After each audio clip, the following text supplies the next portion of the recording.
प्यारे दोस्तों, जैसे कि MP3 वीडियो में आपको वॉइस सुनाई देगा, लीड लगाकर अदर वर्क करते हुए भी आप अपनी स्टडी जारी रख सकते हैं।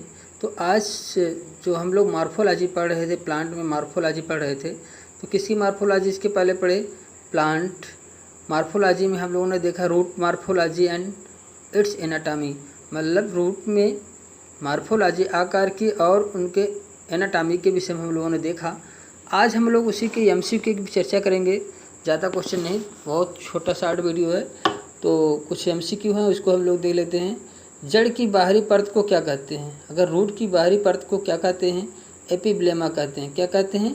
एपिब्लेमा। सबसे बाहर आउट लेयर पर जब जड़ होती हैं, उसके सबसे बाहरी लेयर को हम क्या कहते हैं? एपिब्लेमा कहते हैं। द्विबीजपत्री जड़ में संवहन मंडल किस प्रकार का होता है? आपसे पूछा जाता है कि द्विबीजपत्री जड़ में संवहन मंडल जो होता है किस प्रकार का होता है? रेडियल होता है। आप जानते हैं कि इनमें रेडियल संवहन पर एक क्रम में जाइलम फ्लोएम जो है पूरे संवहन मंडल फैले होते हैं, तो अरी रेडियल होता है। जी, द्विबीजपत्री जड़ में संवहन मंडल किस प्रकार का होता है? रेडियल होता है, एक शार्क होता है। क्या होता है? रेडियल और एक शार्क प्रकार का संवहन मंडल पाया जाता है। निम्नलिखित में से किस में पित्त अल्प विकसित या अनुपस्थित होते हैं? बताइए, किन में जो है पित्त जो होता है अल्प विकसित होता है? द्विबीजपत्री जड़ों में जो है पित्त जो है अल्प विकसित होता है। द्विबीजपत्री जड़ों में पित्त जो है अल्प विकसित होता है। ठीक है, अगला क्वेश्चन है, मक्का की जड़ में पित्त होता है किस प्रकार का होता है? बहुत विकसित होता है। मक्का एक बीजपत्री है, तो उसमें पित्त जो होता है बहुत अधिक विकसित होता है। गेहूँ की जड़ में संवहन मंडल किस प्रकार का होता है? एक घेरे में अरी और एक शार्क है। गेहूँ की जड़ में, गेहूँ का एक बीजपत्री है, एक घेरे में होता है, अरी होता है, आप जानते हैं रेडियल होता है, एक शार्क प्रकार का होता है। निम्नलिखित में से किस पौधे की जड़ में फ्लोएम पैरेन्काइमा अनुपस्थित होता है? किसके जड़ में फ्लोएम पैरेन्काइमा? निम्नलिखित में से किस पौधे की जड़ में फ्लोएम पैरेन्काइमा अनुपस्थित होता है?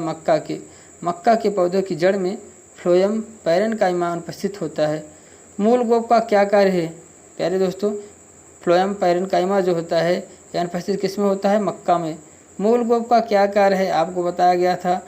मूल रूट कैप जो होता है वह जड़ों के सिरे पर पाया जाता है, रूट के एपिकल पोर्शन पाया जाता है और ये बढ़ते हुए कोशिकाओं को नष्ट होने से बचाता है। अगला क्वेश्चन है, मूलांकुर से बनी प्राथमिक मूल के लगातार वृद्धि करने से किस प्रकार की जड़ें बनती हैं? अगर मूलांकुर के से बनी प्राथमिक मूल के लगातार वृद्धि करने से कौन सी जड़ बनती है? मूसला जड़। आपको बताए थे जो रेडिकल्स होते हैं उनसे जड़ डेवलप होते हैं। जो प्रारंभिक जड़ बनती है वो कौन सी जड़ होती है? मूसला जड़ होती है।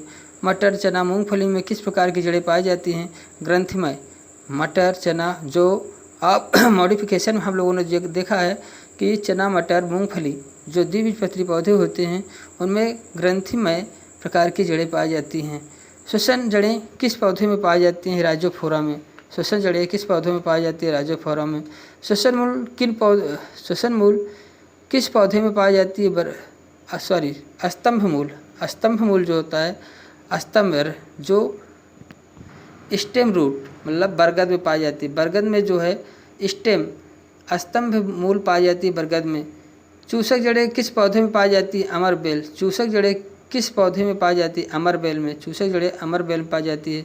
जूसिया में किस विशेष प्रकार की जड़ें होती है? प्लावी मूल। जूसिया में किस विशेष प्रकार की जड़ें होती हैं? प्लावी मूल, मतलब जूसिया में प्लावी मूल पाई जाती है। राइजोफोरा जड़ें किस पौधे में पाई जाती है? चीड़ में।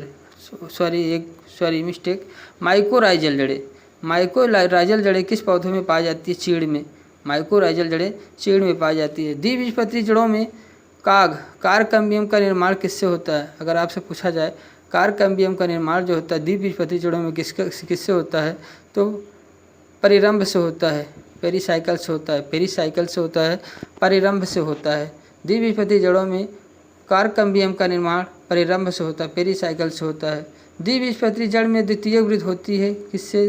द्वितीयक विभोजता सेकेंडरी मेरिस्टम के कारण। द्विबीजपत्री की जड़ों में द्वितीयक वृद्धि होती है सेकेंडरी मेरिस्टम के कारण।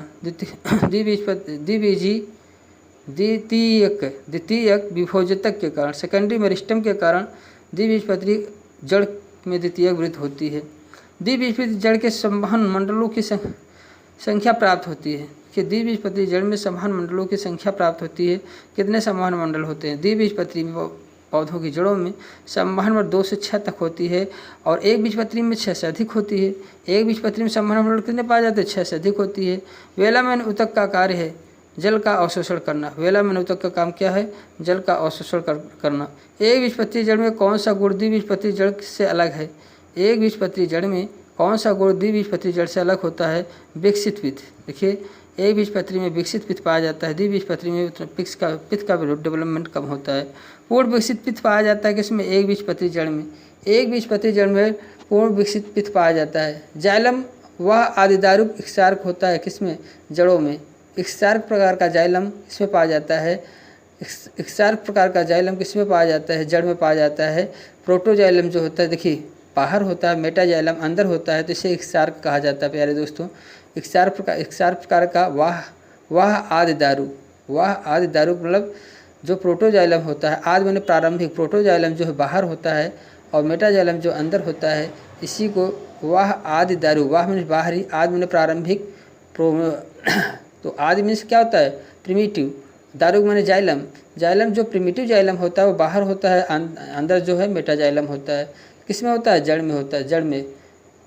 तो प्रोटोजाइलम जिसे कहते हैं, मेटाजाइलम जिसे कहते हैं, मेटाजाइलम अंदर तर साइड में हो स्टील सिस्टम में, और प्रोटोजाइलम जब बाहर होता है, एक जाइलम वह दारुक होता है, किसमें होता है? जड़ में होता है, ना कि पत्ती तने में। तो वो किसमें होता है? जड़ में। अगला क्वेश्चन है जड़ के वाह त्वचा को क्या कहते हैं? जड़ के वाह त्वचा को मूली त्वचा और रोमधर परत दोनों कहते हैं। मूली त्वचा कहिए तथा रोमधर परत दोनों में कुछ भी कह सकते हैं। निम्नलिखित में से किसमें पूर्ण विकसित पित्त पाया जाता है? देखिए निम्नलिखित में से किसमें पूर्ण विकसित मतलब पूर्ण कंप्लीट पित्त किसमें पाया जाता है? द्विबीजपत्री तने तथा एक बीजपत्री जड़ में। द्विबीजपत्री तने और एक बीजपत्री जड़ में पूर्ण विकसित पित्त पाया जाता है। ध्यान दीजिए प्यारे दोस्तों, हम लोग यहाँ एक बीजपत्री द्विबीजपत्री जड़ की बात किए हैं, तो एक बीजपत्री जड़ में पूर्ण विकसित पित्त पाया जाता है। अभी तना आगे आएगा तो द्विबीजपत्री तने में भी खूब डेवलप पित्त पाया जाता है। एक द्विबीजपत्री तने और एक बीजपत्री जड़ों में पित्त का डेवलपमेंट अधिक हुआ होता है, क्योंकि अभी हम लोग एक बीजपत्री जड़, ठीक है, द्विबीजपत्री जड़ की बात की है। तना तो अभी आगे आने वाला है। तो द्विबीजपत्री जड़ में जो है पित्त का डेवलपमेंट बहुत कम होता है, और द्विबीजपत्री तने में पित्त का डेवलपमेंट बहुत अधिक होता है। एक बीजपत्री जड़ में पित्त का डेवलपमेंट अधिक होता है। प्यारे दोस्तों, द्विबीजपत्री जड़ में जड़ होती है, कैसे होती है? द्विबीजपत्री जड़ जो होती है डायआर्क होती है, ठीक है, द्विदारुक होता है, द्वि आदिदारुक होता है, डायआर्च होता है, से पट आदिदारुक होता है, इक्सार्क होता है, तो डायआर्च का द्विबीजपत्री जड़ होती है, क्या होती है? द्वि आदिदारुक होती है, द्वि आदिदारुक होती है, डायआर्च होती है। क्या होती है? डायआर्च। डायआर्च का मतलब होता है, यह टर्म जो डायआर्च जो टर्म यूज होता है किसके लिए होता है? Classify root base on the number of xylem bundle. जो जाइलम के बंडल्स होते हैं उनकी संख्या को प्रेजेंट करने के लिए डायआर्क का यूज किया जाता है। प्यारे इंक्लूड क्या किया जाता है? डायआर्च का इसको यूज किया जाता है, किसको दिखाने के लिए? Root base on the number of xylem xylem bundle के नंबर को व्यक्त करने के लिए क्या दिखाया जाता है? द्वि आदिदारुक डायआर्च होते हैं। ए पट आदिदारुक होते हैं। पट हेक्सार्क प्रकार के होते हैं। हेक्सार्क का मतलब होता है बंडल ऑफ जाइलम फ्लोएम के कितने लगभग 6 पाए जाते हैं। जब जाइलम फ्लोएम के बंडल 6 पाया जाए तो उसे हम क्या कहते हैं? हेक्सार्क कहते हैं। क्या कहते हैं? द्विबीजपत्री जड़ होती हैं, कैसे होती हैं? द्वि आदिदारुक होती हैं, डायआर्च होती हैं, जिसमें क्या होता है? डायआर्च मैंने बताया। और उसमें क्या होता है? हेक्सार्क का मतलब होता है, हेक्सार्क का मतलब बंडल ऑफ कितने होते हैं? 6 होते हैं। और इनका अरेंजमेंट कैसे होता है? रेडियल होता है, with xylem and phloem bundle alternate होते हैं, अल्टरनेट लगे होते हैं। कैसे होते हैं? अल्टरनेट लगे होते हैं। जाइलम डेवलपमेंट कैसे होता है? इक्सार्क प्रकार का। जाइलम का डेवलपमेंट किस प्रकार का होता है? इक्सार्क प्रकार का होता है। Meaning the protoxylem is on the periphery. तो प्रोटोजाइलम जो होता है साइड किनारों में होता है, मेटाजाइलम मध्य में होता है। और लोकेशन की बात हो जाए, typically found in the root some of मतलब यह द्विबीजपत्री पौधों की जड़ों में पाया जाता है। अगर एग्जाम्पल की बात करें, सम डाइकाट प्लांट जैसे ice dose of butter cup और ग्राम में चने में और बटर कप के पौधों में जो है टेट्रार्क या हेक्सार्क प्रकार की स्ट्रक्चर पाई जाती है बंडल शीत की। मतलब टेट्रार्क में 4 या 6 ग्राम में जैसे 6 पाया जाता है। मतलब बंडल की संख्या को हेक्सार्क क्या दिखाता है, कितने बंडल हैं उसमें। लगभग टेट्रार्क में 4, हेक्सार्क में 6। इस प्रकार के बंडल जब दिखाई देते हैं द्विबीजपत्री पौधों की जड़ों में दिखाई देते हैं। जैसे टेट्रार्स किसमें, बटर कप में पाया जाता है। ग्राम हेक्सार्क प्रकार का स्ट्रक्चर पाया जाता है। प्यारे दोस्तों, जड़ों में पेरीसाइकिल से क्या बनता है। जड़ों में जो पेरीसाइकिल पाई जाती है उससे क्या बनते हैं, पार्श्व जड़ पाई जाती है, लेटरल रूट पाई जाती है और काग एकधा कार्क कैम्बियम पाया जाता है। तो अगर हम पेरीसाइकिल, लेटरल रूट्स और द्वितीय वृत्त सेकेंडरी ग्रोथ को जन्म देता है क्या, पेरीसाइकिल। सेकेंडरी ग्रोथ और लेटरल रूट को जन्म देता है कौन, पेरीसाइकिल। पेरीसाइकिल जड़ों में संवहनी बंडल के चारों ओर स्थित एक परत होती है। प्यारे दोस्तों, पेरीसाइकिल जो होती है जड़ों में संवहनी बंडल के चारों ओर स्थित क्या होती, परत होती है जो मेरिस्टेमिक विभाजन होने वाली होती है, जिसमें विभाजित होने वाली कोशिकाएं पाई जाती हैं। पेरीसाइकिल में जो एक परत में होती हैं मेरिस्टेमेटिक विभाजन होने वाली निम्न कोशिकाओं से बनी होती हैं। ये कोशिकाएं विभाजित होकर पार्श्व जड़ों का निर्माण करती हैं, पार्श्व लेटरल रूट का निर्माण करती हैं, जो प्राथमिक जड़ से अलग होकर विकसित होती है। जो प्राथमिक जड़ से अलग द्वितीय तृतीय जड़ें निकलती हैं। इसके अतिरिक्त पेरीसाइकिल द्वितीयक वृत्त भी महत्वपूर्ण निभाता है, जिसमें जड़ों की मोटाई बढ़ाता है। पेरीसाइकिल से जो पार्श्व जड़ें बनती हैं, कैसे बनती हैं, पेरीसाइकिल कोशिकाएं विभाजित होकर नई जड़ों का निर्माण करती है जो प्राथमिक जड़ से अलग होकर निकलती हैं। इस प्रकार से पार्श्व जड़ें बनाती हैं, संवहनी कैम्बियम बनाती हैं। कुछ पौधों में पेरीसाइकिल कोशिकाएं संवहनी कैम्बियम वैस्कुलर कैम्बियम में बदल जाती हैं जो द्वितीयक वृत्त के लिए आवश्यक होती हैं। देखिए, कुछ पौधों में पेरीसाइकिल कोशिकाएं संवहनी कैम्बियम वैस्कुलर कैम्बियम में बदल जाती हैं जो द्वितीयक वृत्त के लिए आवश्यक होती हैं।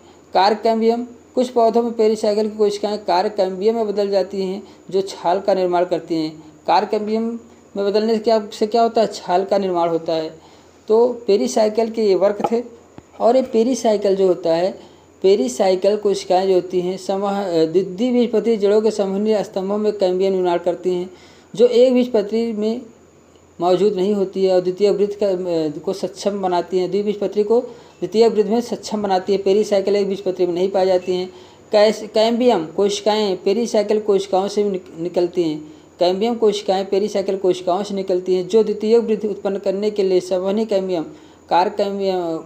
कैम्बियम और कार्क कैम्बियम को नियमित उत्तेजित करती है, जिससे जड़ों की मोटाई में वृद्धि होती है और छाल का उत्पादन हो सकता है। इसके द्वारा छाल बनता है। लास्ट क्वेश्चन है आपका, जाइलम तथा फ्लोएम समूह के मध्य मृदुतक पाया जाता है। मृदुतक कोशिकाएं पाई जाती है, मृदुतक पाया जाता है, जिसे कनेक्टिव टिश्यू कहते हैं। पैरेन्काइमा कोशिकाएं पाई जाती है, जिसे हम क्या कहते हैं, कनेक्टिव टिश्यू कहते हैं। अतः यह पाया जाता है, किन में पाया जाता है, जड़ में पाया जाता है। कनेक्टिव टिश्यू किस में पाया जाता है, जाइलम और फ्लोएम समूह के मध्य जो पैरेन्काइमा कोशिकाएं पाई जाती हैं, जिसे हम कनेक्टिव टिश्यू कहते हैं। वे किस में पाई जाती हैं, जड़ में पाई जाती हैं। कि एक बीजपत्री तने में कि द्विबीजपत्री तने में, इसमें से कोई नहीं कि जड़ में पाया जाता है। प्यारे दोस्तों, जो कनेक्टिव टिश्यू पाया जाता है पैरेन्काइमा का मध्य मृदुतक की कनेक्टिव टिश्यू पाई जाती है, किस में पाई जाती है, जड़ों में पाया जाता है। प्यारे दोस्तों, इसके बाद क्वेश्चन की कड़ी यही बहुत शार्ट वीडियो है प्यारे दोस्तों। और यदि यह वीडियो आपको हेल्पफुल है तो एक लाइक तो कर दें प्यारे दोस्तों। चैनल को सब्सक्राइब नहीं किए हैं तो सब्सक्राइब कर दें। आगे आपको भी वीडियो और मिलते रहेंगे। Okay, thank you for watching video.